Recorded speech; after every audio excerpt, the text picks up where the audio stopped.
A palavra de cientista de hoje pertence a Vasco Serra Cardoso, que é aluno de mestrado em Astrofísica e Instrumentação para o Espaço da Faculdade de Ciências e Tecnologia da Universidade de Coimbra, a FCTUC, e recentemente foi distinguido com o prémio Pedro Nunes para a melhor tese ibérica de mestrado em Ciências e Exploração Planetária pela Europlanet Society. Já vamos aos detalhes deste prémio. Antes de mais, Vasco Cardoso, parabéns pelo prémio Muito obrigado. e obrigado pela sua disponibilidade para estar aqui nesta conversa, para explicarmos melhor o que é que está por detrás deste prémio, no fundo, o que é que está Claro. neste seu trabalho, que tem um nome muito curioso, Collisional Evolution of Jupiter Troyans, ou seja, estamos aqui a falar de troianos de Júpiter. Se calhar começo por aí, até em jeito de umas coisas mais, de uma conversa mais simples, mas interessante. Ok. O que é que são exatamente troianos de Júpiter, Vasco Cardoso? E porquê, já agora junto a outra pergunta, de onde é que vem esta referência aos troianos? Portanto, os troianos de Júpiter é uma população de asteroides que, portanto, orbitam o Sol. Portanto, há duas populações, por assim dizer, dentro da população dos troianos. E uma vai um pouco mais atrás de Júpiter e outra um pouco mais à frente. São duas populações pequeninas e que se acredita que ao longo de todos os anos desde a formação do Sistema Solar têm vindo a passar por uma evolução colisional. Daí, o nome vem da guerra grega troiana. Sim. Sim, tanto que uma das pequenas populações chamam-lhe os gregos e a outra os troianos. Mas mais assim, em linguagem corrente, chama-se só troianos e daí o nome, sim. Muito bem. Mas são uma espécie são campos de asteroides, é isso? Sim, é como que existem estes sítios perto de Júpiter, onde é muito provável que pequenos corpos se aglomerem, de certa forma. E estes dois sítios, nós chamamos L4 e L5, que faz parte de um problema mais matemático, mas tanto que está relacionado com a gravidade entre Júpiter e Sol. E cria estes dois sítios onde é mais provável que coisas fiquem, portanto, como que presas, por assim dizer. E o que acontece é que acredita-se que há muitos anos, 4 bilhões de anos, 1.000 milhões de anos, aliás, asteroides vindos da zona mais exterior do Sistema Solar foram capturados nestas zonas. Capturados, por assim dizer, sim. O que acontece é que quando o nosso Sistema Solar se formou, inicialmente, depois de Neptuno, não é? Portanto, que consideramos hoje em dia que seja o planeta mais distante do Sol, portanto, criou-se como que podemos dizer, um cinturão com muito mais asteroides do que temos hoje em dia no Sistema Solar. Portanto, é como imaginar uma espécie de um anel em volta de todo o nosso Sistema Solar depois de Neptuno. E acredita-se, segundo a teoria, e portanto, isto é considerado parte do Sistema Solar. Até muitos mais quilómetros à frente nós consideramos que ainda é Sistema Solar. E, portanto, o que acontece é que, a dado ponto, deu-se uma instabilidade, a que chamamos a grande estabilidade dos planetas gigantes, em que, portanto, houve ali uns certos choques gravitacionais, mais ou menos, entre alguns dos planetas gigantes, com planetas gigantes, refiro-me a Júpiter, Saturno, que causou alguns distúrbios na órbita de Neptuno. O que acontece é que Neptuno penetra este anel de asteroides e todos são dispersados, muitos para fora do Sistema Solar e alguns para dentro. Muitos estão hoje no que nós chamamos o cinturão de asteroides, entre Marte e Júpiter, e outros foram capturados noutras zonas. Uma dessas zonas sendo, portanto, onde estão agora os troianos de Júpiter, que é o ponto L4 e L5. Ou seja, como o Vasco há pouco, o Vasco Cardoso referiu, eles estão em determinadas zonas estou aqui a citar, regiões de 60 graus à frente e atrás de Júpiter, na sua órbita, em torno do Sol, já referiu isso, portanto há esta curiosidade, entre aspas, deles não estarem distribuídos uniformemente à volta de Júpiter, não é? Esse é um motivo também da sua investigação, ou não? Tentar perceber porquê a existência dessas regiões e não estar numa distribuição uniforme à volta de Júpiter? Não, era exatamente, e era o que estava a dizer há bocado. Essa é uma parte mais teórica, isso vem mais da parte matemática Sim. da questão, da dinâmica por si, sem querer entrar em tecnicalidades, não estão, portanto, distribuídos de forma uniforme, mesmo por causa disso. Como lhe estava a dizer, o sistema Sol-Júpiter cria estes dois pontos portanto, buracos de potencial. Sim. E que não se formam dessa forma, portanto, em todo o torno do Sol. Formam-se, portanto, há ali duas zonas onde este potencial é mais profundo e onde é mais provável que ele se aglomerem, os corpos. Mas isto é uma questão mais matemática. Mais matemática, sim. Mas mais matemática e mais teórica, porquê? Porque não há observações suficientes nesta altura sobre esses troianos de Júpiter, observações feitas por... Não está relacionado com isso. Isto é um problema que se pode relacionar a qualquer fosse outro corpo. Portanto, sim. Mesmo a Terra cria estes pontos de potencial, onde é mais provável aglomerar. Estou a perceber. A questão é que a Terra sendo um planeta muito mais pequeno que Júpiter, portanto, com muito menos, portanto, cria muito menos gravidade, é muito mais difícil aglomerar corpos como este. Júpiter, sendo o maior planeta do Sistema Solar, tem uma força gravítica muito maior e estes lugares são muito mais pronunciados, se me faço entender. Sim, percebo isso. Estes troianos, estes asteroides, já são conhecidos há relativamente bastante tempo, há vários anos. Estão agora a ter uma atenção especial que não tiveram até aqui. Qual é a história da observação destes troianos de Júpiter?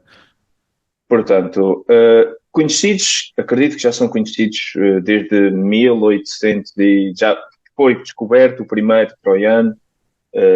Enfim, esta questão mais da parte colisional é que, portanto, começaram pessoas por fazer este tipo de estudo, portanto, colisional de corpos, mas inicialmente para outras populações mais numerosas, como, portanto, o cinturão de asteroides.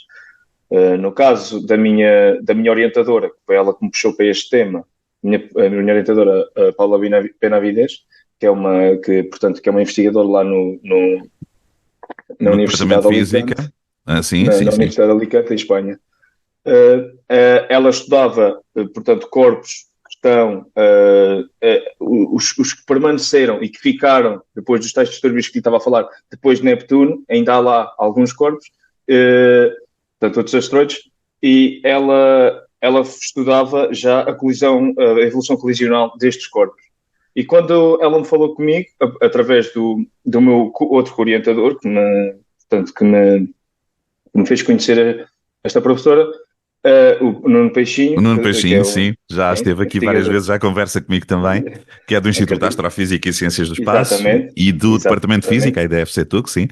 E então ela propôs ao Vasco Cardoso que começasse a trabalhar sobre estes asteroides. Portanto, exatamente. Levar a evolução colisional a estes corpos em específico, dos troianos de Júpiter, porque ela até agora só tinha feito em relação a corpos transneptunianos, como lhe chamamos.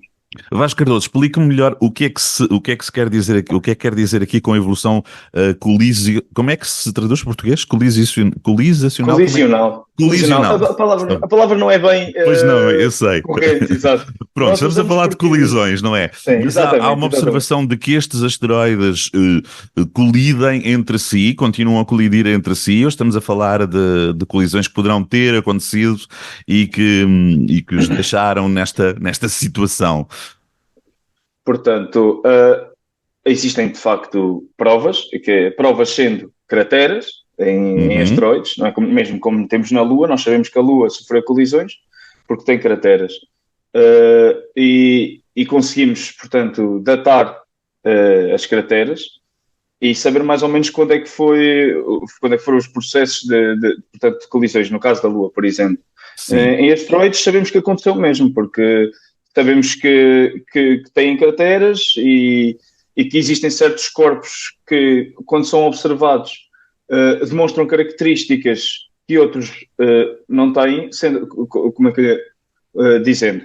Portanto, um corpo, antes de colisionar, portanto, tem uma certa superfície, de uma certa forma, tem um Uhum. certo brilho.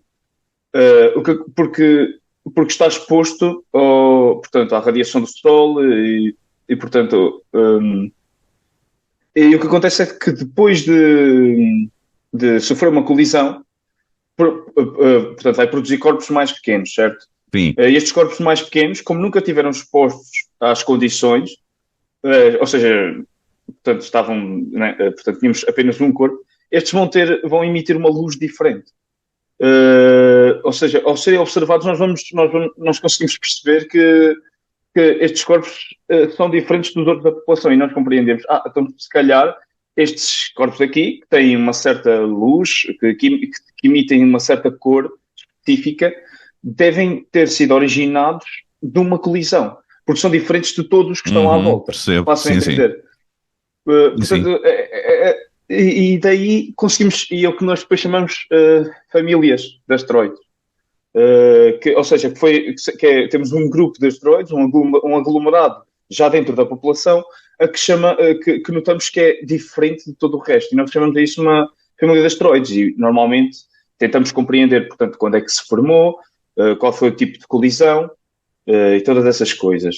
Mas, de forma geral, o que nós fazemos é nós pegamos, portanto, em toda o que nós consideramos ser a população inicial, há cerca de 4 mil milhões de anos que existia, e o que fazemos é que simulamos as colisões entre todos os corpos que estão dentro desta população. E no final, portanto, vemos os resultados do que sai, se a população que sai coincide com as observações que temos. Se de facto existem, por exemplo, X corpos de 100 km de diâmetro, se existem X corpos de 50 km de diâmetro, e é assim que verificamos depois os nossos dados. Muito bem. E como é que se salta daí, como é que se passa daí para a história da formação do sistema solar ou para a compreensão, para mais uma peça do puzzle de compreensão da formação do Ok. sistema solar? Ou seja, o que acabou de descrever o Vasco, que acontece com estes asteroides, podemos transpor essa hipótese de colisões, de transformações e alterações dos corpos na formação de planetas e noutras formações mais complexas? Sim, de certa forma. Que é como lhe estava a dizer. Portanto, nós acreditamos que os troianos vieram deste cinturão que existia há muitos, muitos anos atrás. E que depois destes distúrbios em órbitas dos planetas gigantes, portanto, foram capturados por Júpiter. Ou seja, e a nossa ideia é, portanto, criarmos uma relação entre os corpos, portanto, os troianos, e os corpos que ainda hoje em dia estão para lá de Neptuno, por exemplo. Portanto, nós acreditamos que eles têm as mesmas características, ou seja, que têm a mesma densidade, que terão mais ou menos a mesma cor. Uhum. E, portanto, é como lhe estava a dizer, a minha orientadora estuda estes corpos e, portanto, o objetivo entre eu estudar os troianos foi mesmo criar essa ponte entre os Exato, dois percebo. temas. Muito bem. Exatamente. Muito bem. Com o que é que trabalhou, Vasco? Mas diga, ainda não tinha terminado. Sim, diga.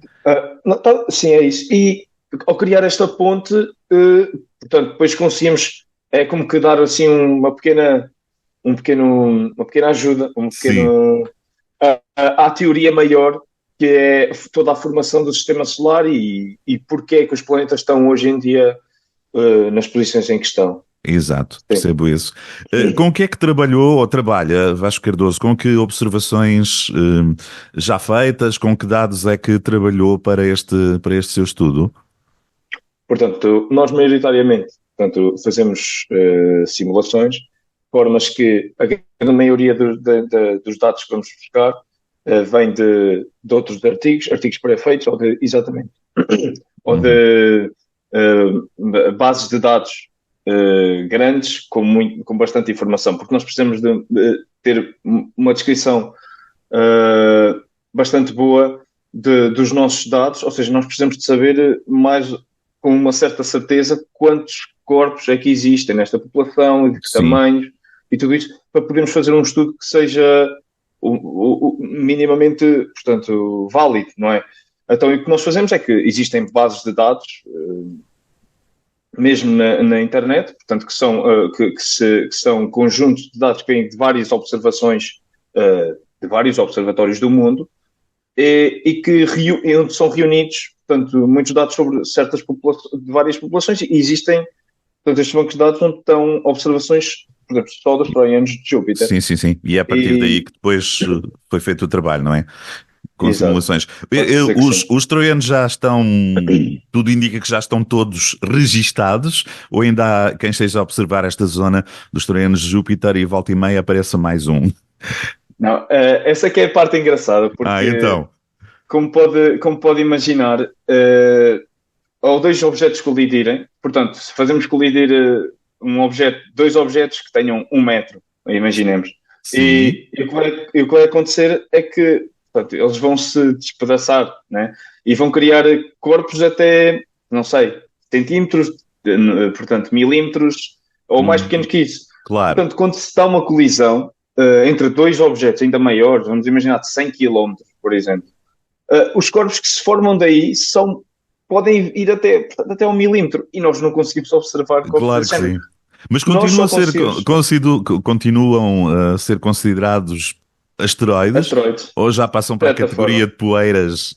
É poeiras, exato. Sim. A partir de 1 milímetro, agora não tenho bem números. Sim.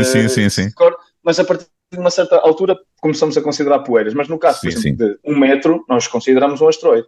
Okay. No entanto, as nossas observações só conseguem ir até aos 10 km. Ou seja, objetos com menos de 10 km nós nem conseguimos observar. Portanto, como pode imaginar, com certeza existem ainda muitos por observar. Portanto, é também a ideia de uma missão que vai atingir os troianos agora em 2027, que é a missão Lucy. Boa. Sim. Assim, pronto, atingir como? Mandar uma espécie de sonda para o meio dos campos troianos ou tentar atingir mesmo um deles? Não. Uma sonda que vai observar, portanto, as superfícies dos troianos e de outros corpos também, mas aqui para quem interessa é para os troianos, e vai observar as suas superfícies, portanto, e para o nosso caso, o que nos vai interessar são, portanto, as crateras que ela vai conseguir observar, que é que nos vai ajudar para o nosso estudo portanto, se de facto as nossas simulações, os resultados das nossas simulações dão que este corpo ou aquele tem as mesmas crateras que de facto existem na realidade. Faço-me entender? Sim, percebo. Sim. Exato. E portanto, nunca vai ser a altura em que vamos estar tão próximos de asteroides, portanto, em Júpiter, e com certeza que não sei se poderão existir outros objetivos da missão, mas possivelmente faça a observação de corpos ainda mais pequenos que 10 km. Exato, e com uma proximidade, com certeza com um detalhe de observação muito superior àquele que vocês têm agora. Vai ser em 2027. 2027. Lucy, é assim que se chama? Sim. A missão, acredito que já descolou. Já deve ter descolado nesta altura, sim. Essa parte quando diz então aqui missão, é essa parte mais específica da observação. Exatamente. Sim. Exatamente. A sonda por si já foi, só que, como podem imaginar, estas viagens levam Pois de repente anos. estava a pensar nisso. Eu pensei que estava a dizer que o lançamento seria só 2027, o que prolongaria no tempo já lá muito mais para a frente, mas assim, expectavelmente, portanto, em 2027 haverá os primeiros, poderão surgir os primeiros dados que vos interessam, não é? Sim. Que interessam para o vosso trabalho. Vasco Cardoso, como é que está, o que é que levou, é a parte interessada nisto, mas enfim, o que é que justificou este prémio Pedro Nunes para a melhor tese ibérica de mestrado em Ciências e Exploração Planetária?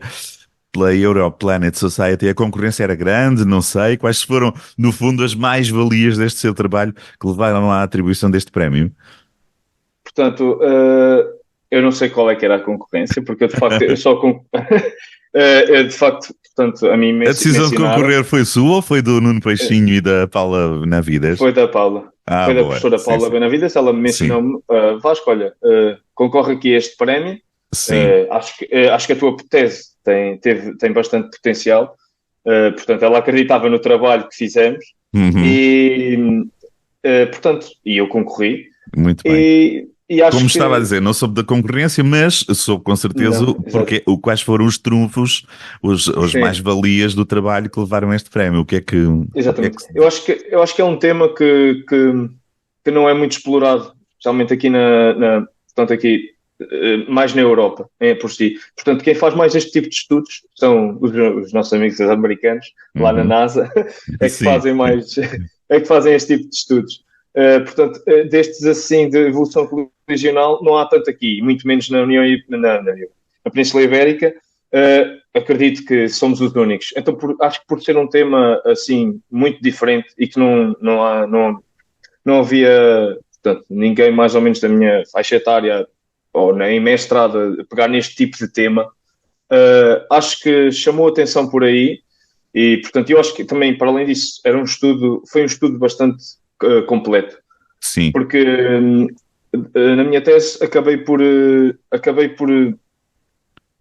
explicar tanto os modelos de evolução, como a parte mais colisional, como depois a parte das crateras, como lhe estava a dizer também.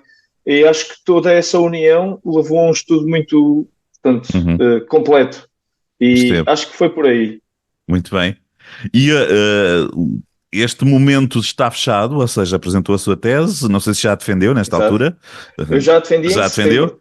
Em setembro, pronto, em setembro do ano passado. Sim. E é só perguntar se o trabalho ficou fechado dentro da sua tese ou a tese continuou a ser campo de trabalho para mais investigações e mais estudos sobre estes troianos.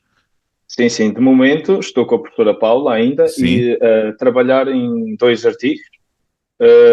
Portanto, um mais virado para a parte dela, para a vertente dela, dos objetos transneptunianos, e um outro mesmo mais específico para os troianos de Júpiter.